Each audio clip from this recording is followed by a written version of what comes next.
বিসমিল্লাহির রহমানির রহিম। শুভ সকাল সকলকে। ইউটিউব চ্যানেল বিপার বিডির পক্ষ থেকে শুভেচ্ছা জানাচ্ছি। বিপার বিডির প্রতিদিনের আয়োজন। আজকের সংবাদপত্রের শিরোনাম আপনাদেরকে জানিয়ে দেবো। আজ 18 নভেম্বর সোমবার। অনুরোধ থাকবে যারা আমাদের চ্যানেল নতুন তারা চ্যানেলটি অবশ্যই সাবস্ক্রাইব করবেন। প্রথমে চলে যাচ্ছি আজকে কালবেলা। দৈনিক কালবেলা শিরোনাম করেছে কপাল খুলছে বঞ্চিত 1645 কর্মকর্তার। এছাড়াও সংস্কারের সিদ্ধান্ত হলেই নির্বাচনী রোডম্যাপ, এটি রিপোর্ট করা হয়েছে। এছাড়াও রাষ্ট্রীয় খরচে কূটনীতিকদের জেন্ডার পরিবর্তন রিপোর্ট করা হয়েছে। আজকে দৈনিক প্রথম আলো তারা শিরোনাম করেছে অত্যাবশ্যকীয় সংস্কার শেষে নির্বাচন, জাতির উদ্দেশ্যে প্রধান উপদেষ্টা।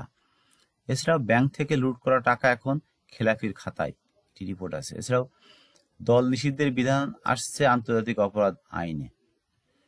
ট্রাইব্যুনাল গঠন করে শীর্ষ খেলাপিদের বিচার করতে হবে, একটি রিপোর্ট আছে। এছাড়াও মানুষের আস্থা ফেরেনি, প্রত্যাশা অনেক।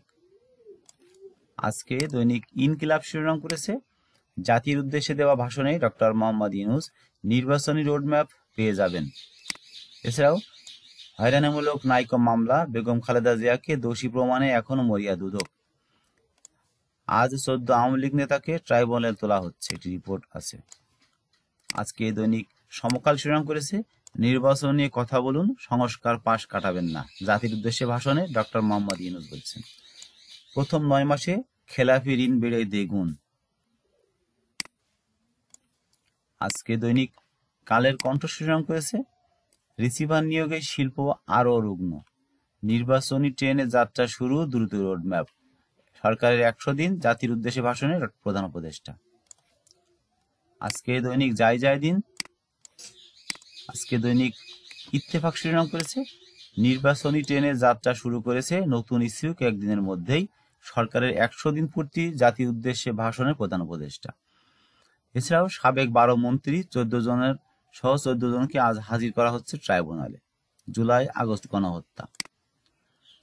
আগামী 2 বছরের অর্থনীতিতে 3 ধরনের ঝুঁকি থাকছে, দেশে ব্যবসার সবচেয়ে বড় বাধা দুর্নীতি, এটি রিপোর্ট করা হয়েছে। এছাড়াও দেশ পুনর্গঠনের প্রস্তুতির ডাক জাতীয় নাগরিক কমিটির। আজকে দৈনিক যুগান্তর শিরোনাম করেছে জাতির উদ্দেশ্যে ভাষণে ডক্টর মোহাম্মদ ইউনূস নির্বাচনী ট্রেনে যাত্রা শুরু।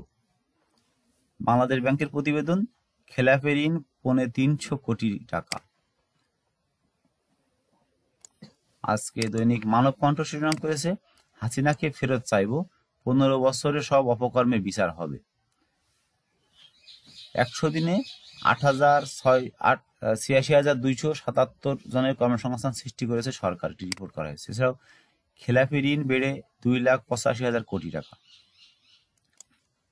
আজকে দৈনিক বাংলাদেশ প্রতিদিন শিরোনাম করেছে হিসাব মিলছে না চাওয়া পাওয়ায়, ব্যবসায় বড় বাধা, নিরাপত্তা ঝুঁকি ও উচ্চ সুদ। এছাড়াও নির্বাচনী ট্রেনের যাত্রা শুরু, দ্রুত রোডম্যাপ।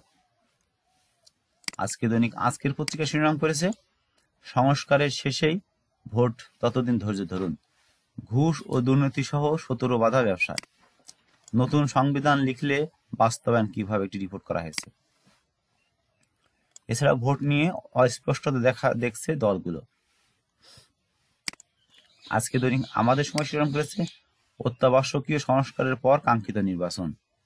এছাড়াও আরেকটি রিপোর্ট করেছে খেলাপি ঋণ বেড়ে 2,85,000 কোটি টাকা। এছাড়া ভাঙাগড়ার সিদ্ধান্ত ব্যয়ে বাড়ছে 20 কোটি টাকা। আজকে দৈনিক নয়া দিগান্ত শিরোনাম করেছে হাসিনাকে ফেরত চাইব, 15 বছরের অপকর্মের বিচার করব, এটি রিপোর্ট করা হয়েছে। এছাড়াও অন্তর্বর্তী সরকারের 100 দিন, প্রত্যাশা পূরণ কতটুকু, রিপোর্ট করা হয়েছে। তো এই ছিল মূলত আজকে ঢাকা থেকে প্রকাশিত জাতীয় দৈনিকগুলোর শিরোনাম। অনুরোধ থাকবে যারা আমাদের চ্যানেল নতুন তারা চ্যানেলটি অবশ্যই সাবস্ক্রাইব করবেন। ভালো থাকবেন, সুস্থ থাকবেন।